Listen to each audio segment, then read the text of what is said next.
Chapter 49. Stories of number 1 Hari Kanoba, second Somadev Swami, third Nanasaheb Chandorkar. Preliminary. Even when the Vedas and the Puranas cannot sufficiently praise, describe Brahma or Sadguru, then how can we, ignorant, describe our Sadguru Shri Sai Baba? We think that it is better for us to keep quiet in this matter.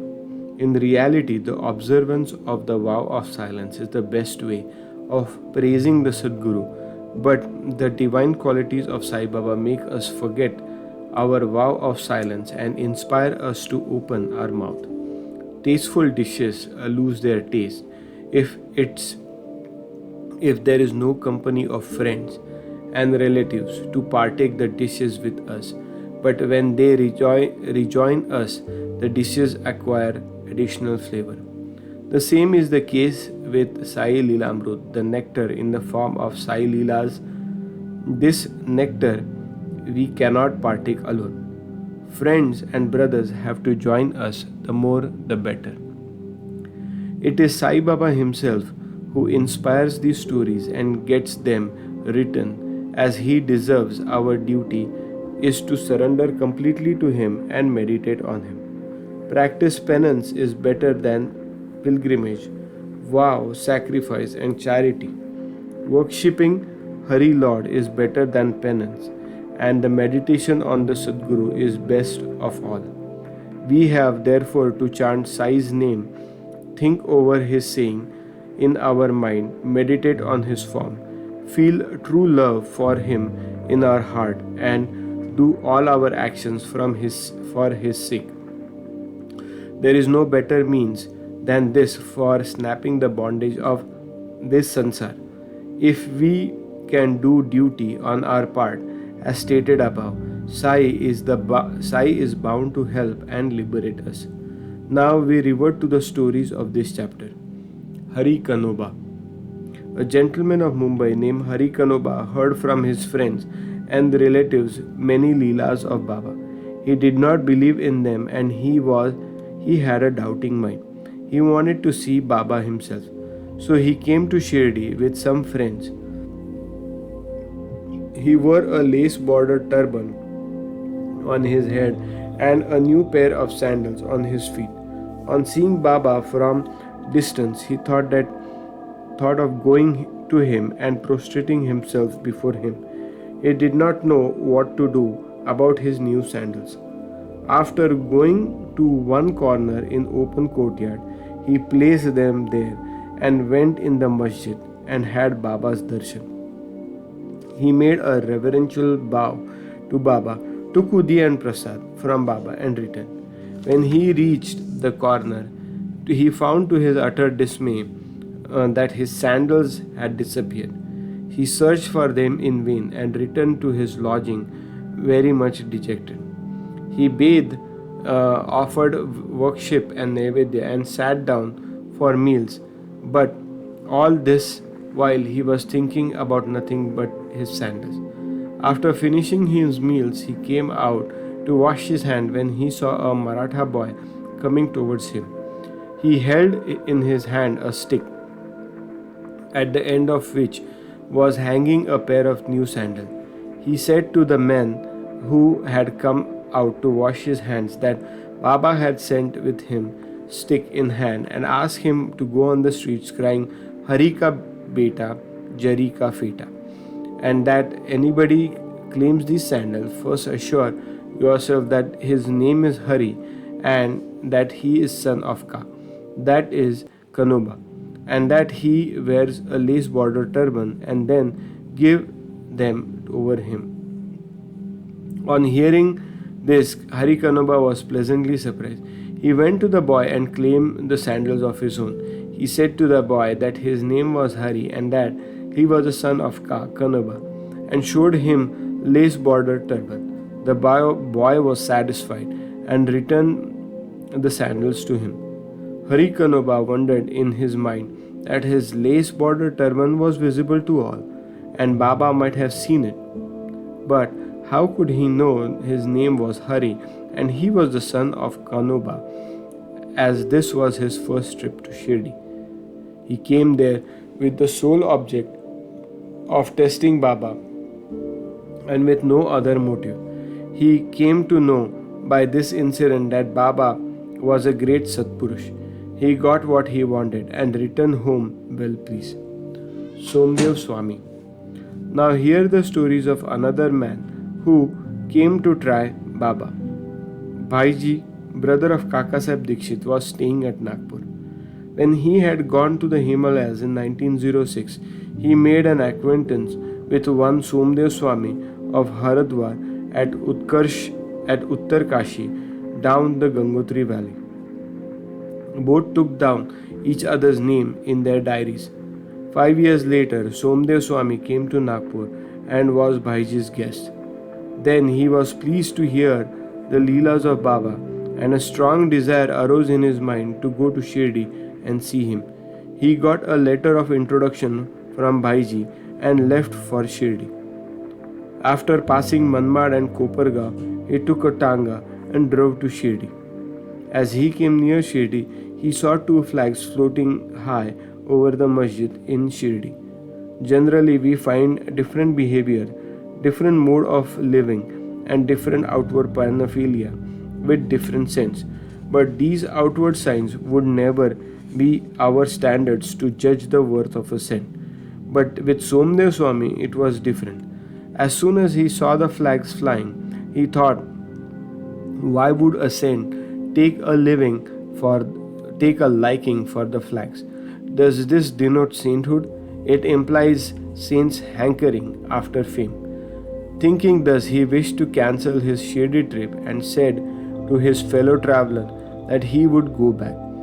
They said to him, then why did you come so far? If your mind became restless by the mere sight of the flag, how much more agitated would you be on seeing the Rath, the palanquin, the horse, and all the paraphernalia in Shirdi? The Swami got more confounded and said, not sadhu with horses, palanquins and tom-toms I have seen, and it is better for me to return than visit such a sadhu. After seeing this, he started to return. The fellow travelers pressed him not to do so, but to proceed.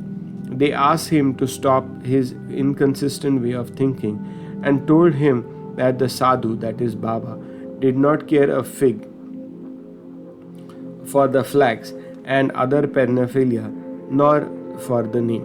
It was the people, his devotees, who kept all his paraphernalia out of love and devotion to him. Finally, he was persuaded to continue his journey, go to Shirdi and see Baba. When he went and saw Baba from the courtyard, he melted inside. His eyes were full of tears, his throat was choked, and all his evil and crooked thoughts vanished. He remembered his Guru saying that this is our abode and place of rest, where the mind is most pleased and settled. He wished to roll himself in the dust at Baba's feet, and when he approached Baba, the latter got wild and cried aloud, let all our humbug, paraphernalia, be with us. You go back to your home, beware.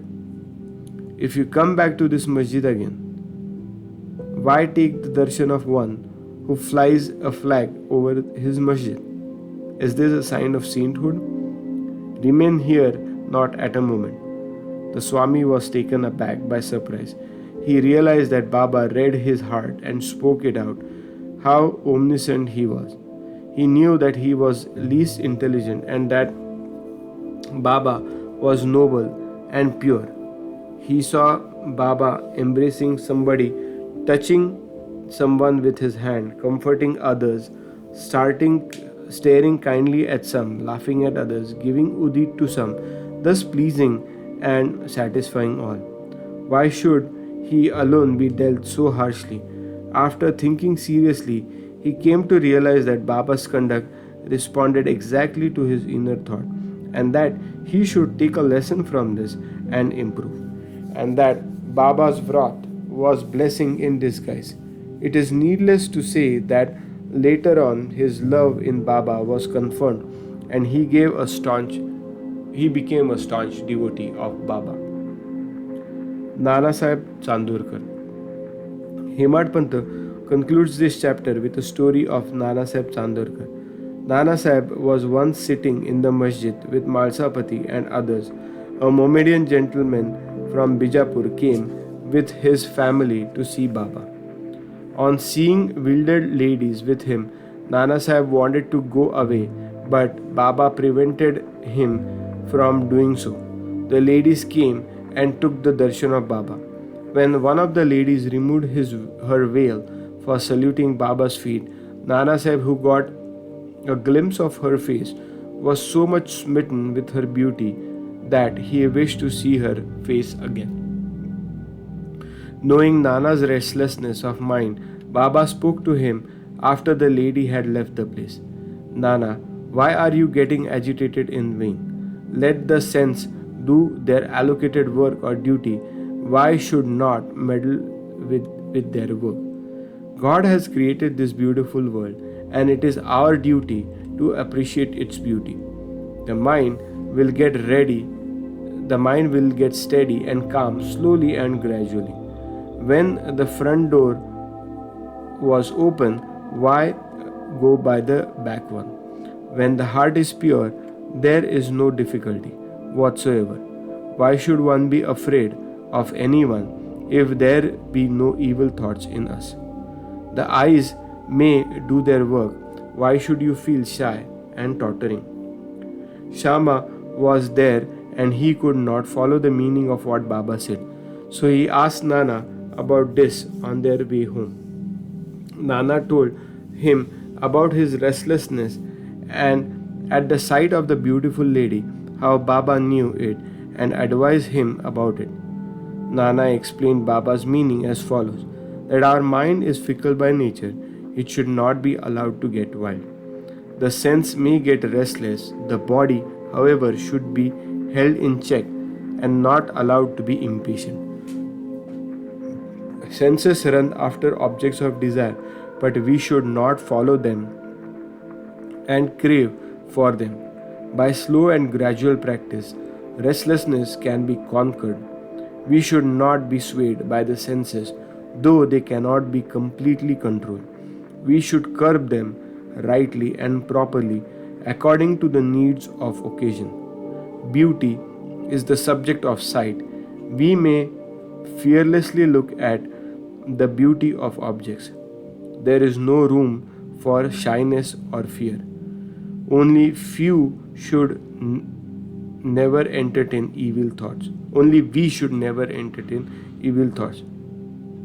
Making the mind desireless, observe God's work of beauty. In this way, the senses will be easily and naturally controlled, and even in enjoying objects, you will be reminded of God. If the outer senses are not held in check, and if the mind be allowed to run after objects and be attacked to them, our cycle of birth and death will not come to an end. With Vivek, discrimination as our charioteer, we will control the mind and shall not allow the sense to go astray. With such charioteer, we reached the Vishnupada, the final abode, a real home from where there is no return. Bow to Shri Sai. Peace be to all.